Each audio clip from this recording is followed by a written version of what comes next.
Les batch cooking, déjà, c'est pas du français. Ça veut dire quoi? Comment on peut le traduire?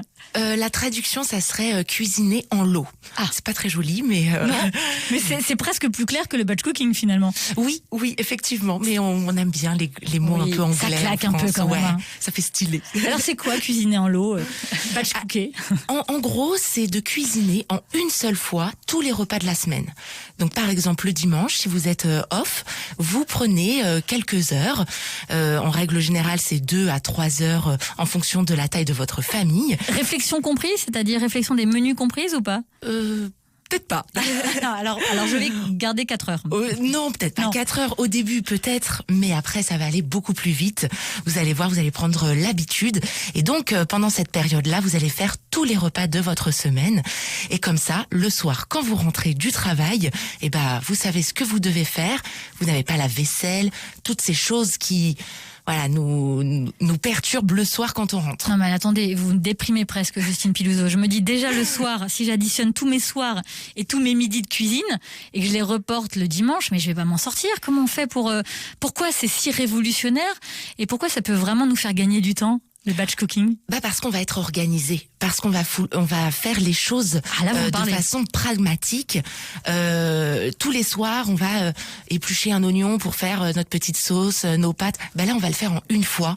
On fait une boîte d'oignons. Exactement. On va tailler tous nos légumes. Ensuite, on va tout cuire. Ensuite, on va tout portionner et mettre dans les box. Et ça va nous gagner énormément de temps. Et surtout, on va pouvoir créer une liste de courses. C'est-à-dire que dans les magasins, vous allez aller très rapide dans tous les rayons. Ah oui, au lieu de dire, alors qu'est-ce qu'on pourrait manger ce soir? Là, on sait ce qu'on achète. Exactement. Ça va quand même beaucoup plus vite. Organisé, pragmatique et surtout un gain de temps parce qu'on va faire la vaisselle qu'une seule fois. Moi, le batch cooking, j'en entends parler seulement depuis 2 ans, on va dire. C'est vraiment tout nouveau, ça, c'est un concept très récent. Alors non, pas du tout. C'est juste le mot qu'on a mis. On a ripolliné. Voilà, exactement. Mais finalement, c'est le métier de chef de cuisine, puisque moi, c'est ce que je fais au quotidien dans les restaurants.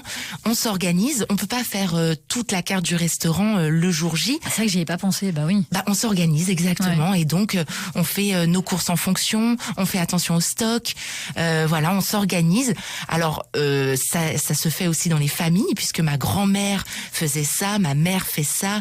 Donc finalement, c'est un petit peu le métier de cuisinier que nous mettons vraiment dans les familles, à la portée de tous. Des pauvres malheureux comme nous. Qui n'avons pas tant. Vous appelez ça la mise en place d'ailleurs, je crois. Exactement, ça s'appelle la mise en place, nous, dans le domaine professionnel. Ça veut dire qu'il faut du matériel, j'y pense là, parce que moi j'ai 3 pauvres tupperwares. Ça suffit pas si je dois déjà mettre mes oignons, donc il m'en reste plus que 2. Alors oui, vous allez les cuisiner les oignons, puisque ça, vous allez avoir, je sais pas si vous faites du lundi au vendredi, un certain nombre de box, effectivement. Mais les plats, on les conserve dans quoi? Alors dans des Tupperware, le mieux c'est en verre parce que ou en plastique transparent, comme ça vous ouvrez le frigo, vous voyez tout de suite ce qu'il y a dans les boîtes. Mais c'est vrai qu'il faut du matériel.